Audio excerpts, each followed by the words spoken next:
The first sound that split the morning air was not the soft ripple of the lake or the call of a bird, but the heavy thud of shoes against gravel. As a line of people advanced toward my home, I stood on the porch, coffee still steaming in my hand, as if it were any other morning. But the sight that greeted me was anything but ordinary. A small army of neighbors led by Carol, the president of the HOA, stormed forward with clipboards and papers. Clutched like weapons, their faces were tight with purpose and anger, and their voices rose in a collective chant that I did not belong. Carol moved faster than the rest, pearls glinting on her neck. Like a badge of authority, her voice cut through the chaos sharp. "And commanding you are trespassing." She said, "You need to leave now. This property is under HOA jurisdiction, and we will not tolerate lawlessness." I let her words hang in the air, savoring the absurdity. My grandfather had built this cabin with his own hands long before the HOA even existed. The deed sat in a drawer inside the house. The ink faded, but still binding my blood pressure. Should have risen, my temper should have snapped, but instead a strange calm washed over me, like standing before a storm and knowing the lightning will strike, but not yet. Carol snapped her fingers at two men behind her. They carried stacks of papers, fines, and threats, no doubt. She held one up, shaking it like a flag joined the association. "Or leave," she said, $1,000 a month, or eviction, those are your options. The crowd behind her muttered in agreement. Though I caught the uncertain glances of a few neighbors, they had come for a spectacle, not a war. They wanted to see if I would bow to Carol like the rest of them. I placed my cup on the porch railing and stepped down onto the gravel. Carol stiffened as I approached, but I kept my tone. "Even this land is mine," I said. "My deed predates your association. You cannot find me, you cannot remove me, and you will not intimidate me." Her laugh rang out brittle. "And force, you think a piece of paper protects you?" She said. "The board has voted, and you are outnumbered. Either you walk away today, or we let the sheriff drag you out." The mob swelled around her, nodding and whispering. My chest tightened, but not from fear. The more she spoke, the more I saw the cracks in her armor. She thrived on power, on the illusion control. If I broke that illusion, the whole machine might crumble. Neighbors leaned against their cars, phones raised, recording every word. Carol noticed, and her voice grew more theatrical. "He is a squatter," she shouted. "He is dangerous. He refuses to comply with community rules. I am calling 911. One of the men dialed quickly, pressing the phone to his ear, while glaring at me. Carol crossed her arms, smug, as if the law itself was her personal guard. The crowd shifted restlessly, some whispering, "Is he really trespassing?" Others shook their heads. "Quietly, know he has been here for years." I recognized those whispers and stored them away, proof that not everyone stood with her. The call ended, and the man declared, "Officers are on their way." Carol smiled wide, as if the verdict had already been passed. My jaw clenched, but I refused to retreat. I turned slowly and walked back up to the porch, each step deliberate. When I reached the top, I faced them all and said, "Call whoever you want. I am not leaving."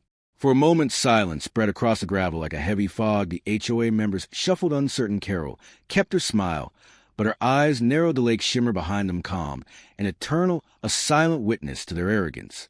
Minutes stretched thin as sirens began to wail in the distance. Their sound grew louder, bouncing off the water and echoing through the trees. The crowd buzzed with anticipation. Carol whispered to her followers, "This is it. He is finished." She smoothed her blouse and lifted her chin, ready to meet the officers, as if they were her personal escorts. I stood unmoving, coffee cup back in my hand, heart steady. Every detail around me sharp in the scent of pine from the woods, the faint smoke from a neighbor's chimney, the crunch of gravel under restless shoes. The storm was about to break, and yet I felt the ground firm beneath me. This was my home, and I would not be driven out. The sirens cut off nearby, and the blue lights flickered through the trees. Tires screeched against gravel, and two police cruisers rolled into view. Doors slammed. The officers stepped out, hands resting near their belts. Scanning the scene, the crowd surged toward them, waving papers, shouting accusations. Carol marched forward, pearls bouncing with every stride. I stayed where I was waiting, letting them come to me, letting the truth stand taller than the noise around me. The lake remained still, a mirror to the chaos. On shore, the tension wrapped itself around every breath, every heartbeat. As the officers moved closer, the HOA believed they had cornered me, but they had no idea what they had just unleashed. And that was when I knew this was only the beginning. The officer scanned the crowd with measured eyes, and the air pulsed with tension. Carol was the first to reach them, her voice already trembling with outrage. She pointed at me, as if I were a criminal hiding in plain sight.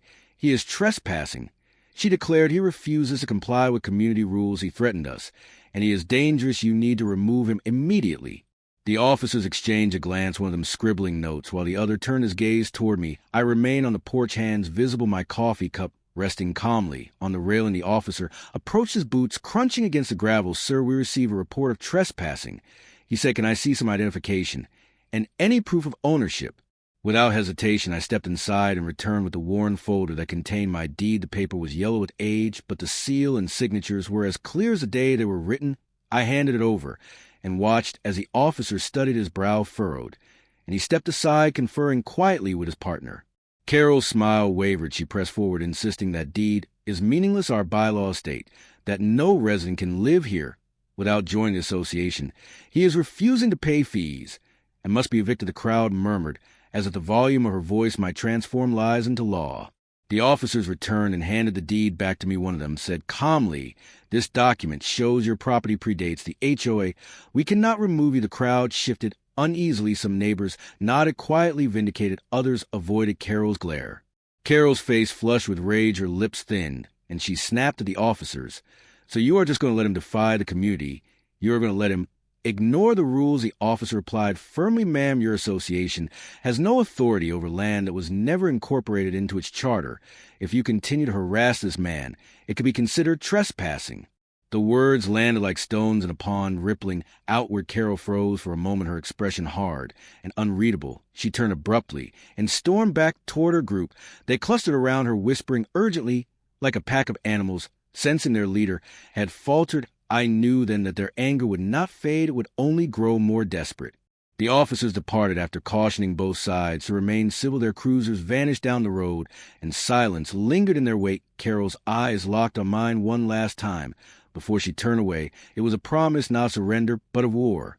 The next days proved her promise true. Each morning, I woke to find new notices taped to my door, bold red letters demanding payment or threatening fines. Each evening, strange cars slowed at the edge of my drive, their occupants glaring before driving off. Carol and her board members held their meetings directly across from my home, their voices raised deliberately, so I could hear every word. Words like eviction, fines, foreclosure echoed through the still air.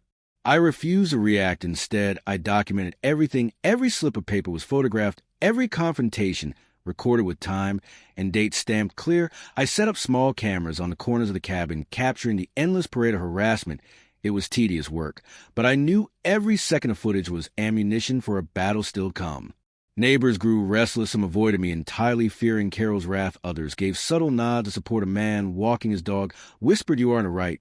Before hurrying away, a young couple left a note in my mailbox, saying, "We know this land is yours. Stay strong." The quiet acknowledgments fueled me, reminding me that Carol's hold on the community was not absolute.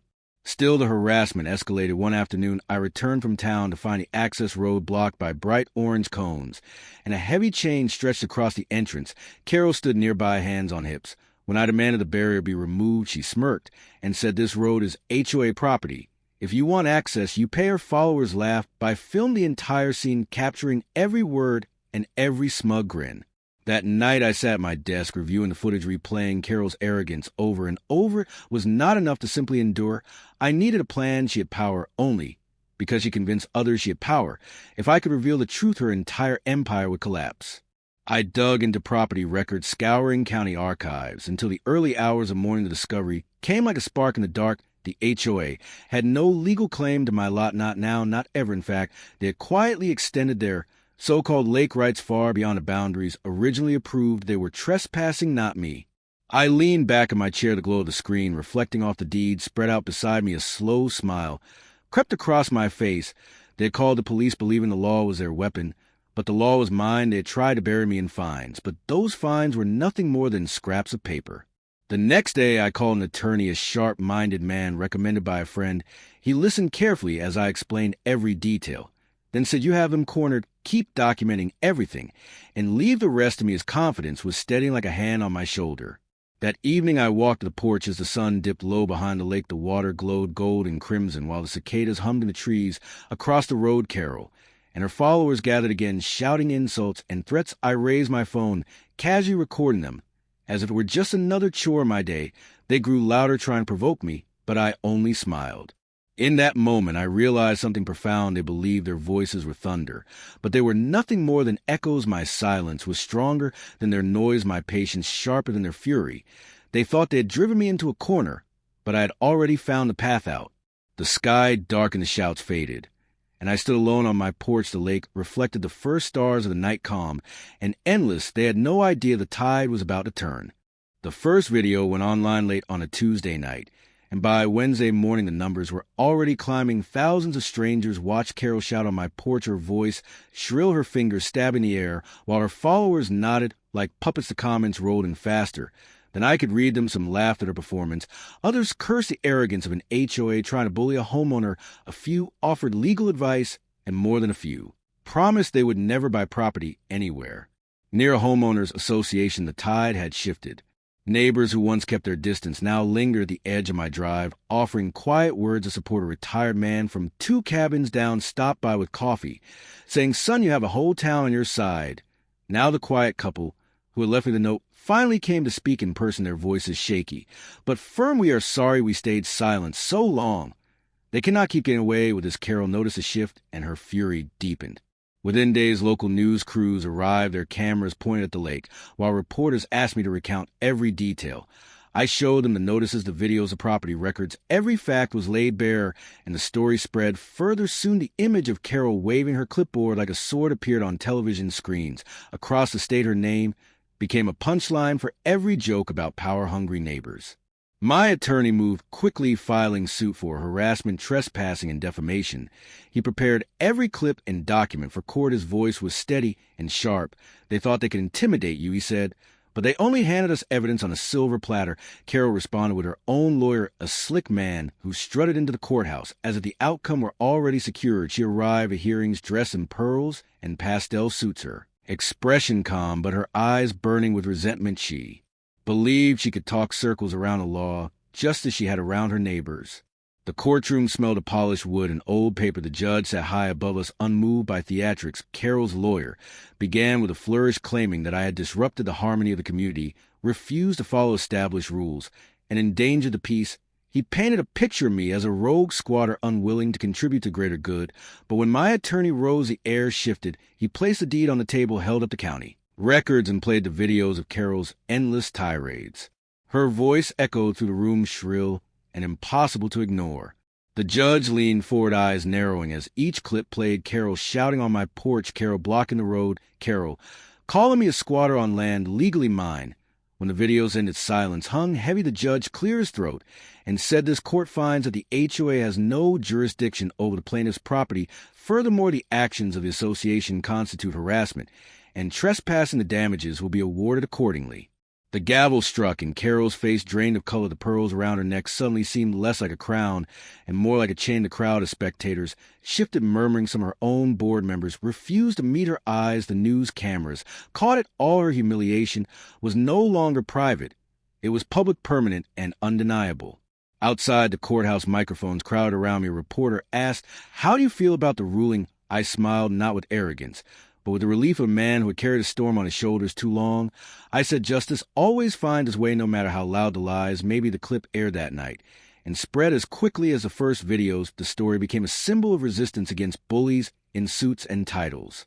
Back at the lake, the air felt different. The road was clear. Cones and notices vanished, and Carol was nowhere to be seen. Her reign ended not with triumph, but with silence. She resigned from the board within weeks, and her allies scattered like leaves in wind. The neighbors who once whispered now waved openly as they passed by. Some stopped to chat, some offered to help with repairs. Others simply nodded with respect.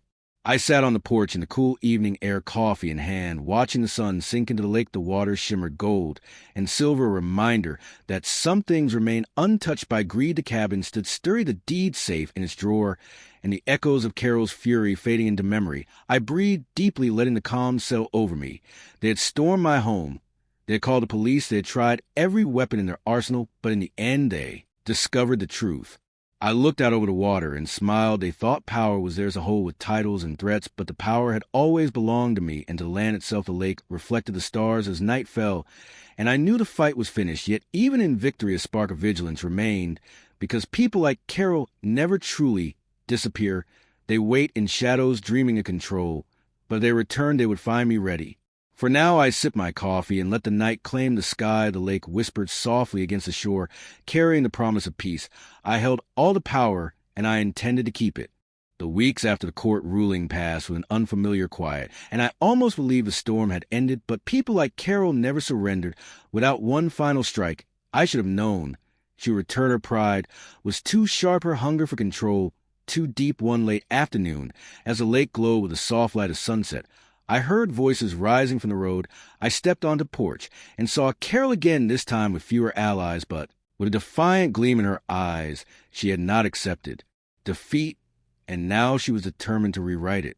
She marched toward me, waving a folder thick with papers, her voice carried over the water. "You may think you won," she shouted, "but the community is not finished with you. We will appeal, we will petition, we will bury you in filings, until you wish you had walked away." I studied her face and saw the cracks running deeper than before. She was thinner, her expression stretched tight, like glass about to shatter. She had gambled everything on power, and now it was slipping through her fingers. I descended the porch slowly, each step steady, my voice calm enough to unnerve her. "Carol," I said, "you lost. The law is not on your side. The people are not on your side. Even your own board has turned from you." She flinched, but forced her smile back into place. "The community is mine." She spat. "You cannot erase me." I leaned closer and whispered, "The community was never yours. It never will be." Her followers shifted uneasily. Some looked at the ground. Others whispered nervously. A man at her side muttered, "Maybe we should let this go." Carol snapped her head toward him, her glare fierce enough to silence him. She turned back to me, furious, her hands trembling. The sun dipped lower, casting long shadows. Across the gravel, the lake behind us mirrored the sky, as if waiting for the last blow. That night, I reviewed the cameras again and found something unexpected. One of her remaining supporters had slipped a note under my door. It read, "She is planning something bigger. Be careful." I sat at the desk, staring at the words, my chest tightened, not with fear, but with determination. Carol had already crossed every line, and still she pushed forward. I could not wait for her next move. I needed to end this once and for all. The next morning I met with my attorney and showed him the note. He nodded gravely and said, "If she is continuing her campaign despite the ruling, we can file for an injunction. She will be legally barred from contacting you or stepping onto your property." I agreed immediately. He prepared the documents, and by weeks, and we were back in court.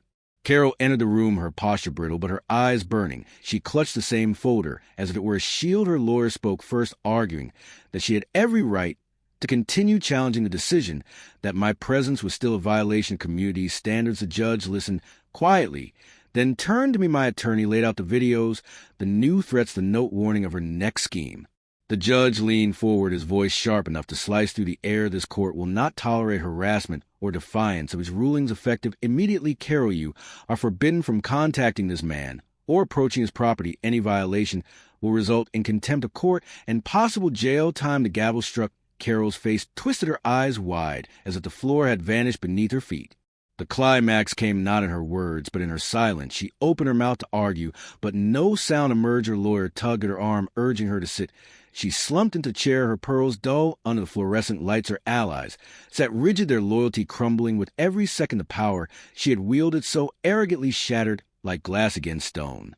When the session ended, reporters swarmed again. Their questions filled the air. "What do you think of the new injunction? How does it feel to finally be free of her?" I answered with the same calm that had carried me through every storm. "The lake belongs to those who respect it, and this home belongs to me." She tried to take both, but the truth stood stronger than her lies. Back at the cabin, I sat once more on the porch, coffee warm in my hands. The lake stretched wide before me, endless and serene. The air smelled of pine and water, the world alive with quiet harmony. Neighbors passed on the road, some waving, others stopping to share a few kind words. One said, "We are glad you never gave in." Another said she was a tyrant and you ended her reign. Their words did not inflate me. They steadied me, reminding me that battles fought with patience and truth always carry weight. As night fell, the stars glimmered across the water, and I thought of Carol, her figure once towering, now reduced to whispers of memory. She had stormed my home. She had called the police. She had dragged her fury into court again and again, but in the end, she was undone not by force, but by her own arrogance. Her downfall had been spectacular, public, undeniable. I lifted my cup in a quiet toast of the lake, to the cabin, to the stubborn spirit that had kept me rooted through the storm. They believed they could break me. They believed power was theirs to command, but here in the stillness of the night, I knew the truth. I held all the power, and I always would.